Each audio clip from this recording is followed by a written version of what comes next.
What was I doing? Oh yeah, work. Great to hear I'm not the only one feeling like this. I was like, oh my, should I call an ambulance? And hesitated. Fun fact, after this, my first thought was, why did I hesitate? I should have do this quickly. I never knew I could get that nervous around the situation. It was very disturbing somehow. Okay. Yeah, first of all, don't beat yourself up. I assume you're not a medical professional.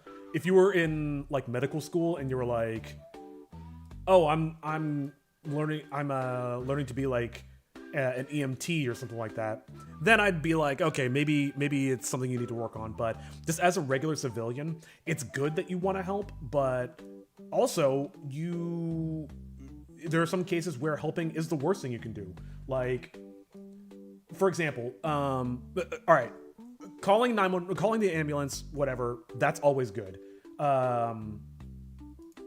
That said, sorry, I'm trying to focus on not messing this up. There's a reason that people get CPR training, for example. Like, you can't just start pressing on somebody's chest. Like, sometimes all you can do is all you can do, and you never know how you're going to be prepared for that situation. Like, for example, I had another experience where I was out on my evening stroll, and a woman got hit by a car. I didn't quite see what happened. I just saw everybody's heads turn, and everybody was just like, whoa, shit, and started running over. So I ran over to provide whatever help I could, and this woman was laying on her back, completely unresponsive. She got hit so hard, her backpack actually ended up landing on top of her face. And I was like, what do I do? Do I try to move the bag out of her face so she can breathe? Do I try to attempt CPR that I've seen in the movies? And in my mind, all I can think is, I can try and help, and in good faith, but A, I could possibly end up doing more damage than good, because I don't know what the fuck I'm doing. And B, I can end up getting sued. So it's not a matter of necessarily compassion. It's a matter of like, okay, just make sure they're not bleeding out until the EMTs get there.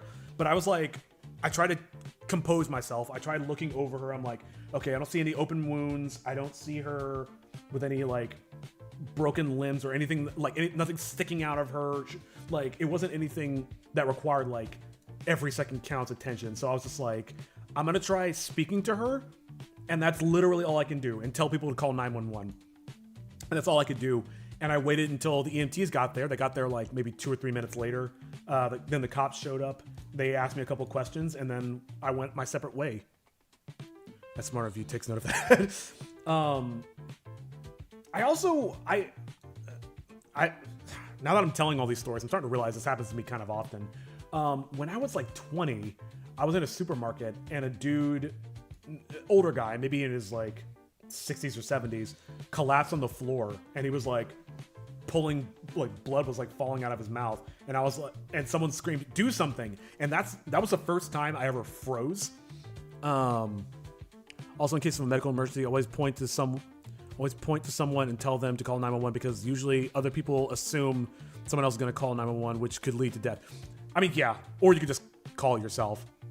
But yeah, this guy fell over in a supermarket, and blood was coming out of his mouth, and someone screamed like, "Do something!" And I kind of froze. I was like, what the fuck do I do? And my mind flashed back to when I first entered the store. I noticed that there was a fire truck out front. Not because there was an emergency, but because I guess the firefighters were just there to get lunch, so they just happened to be there. So I ran over to grab them, but they had already seen what happened.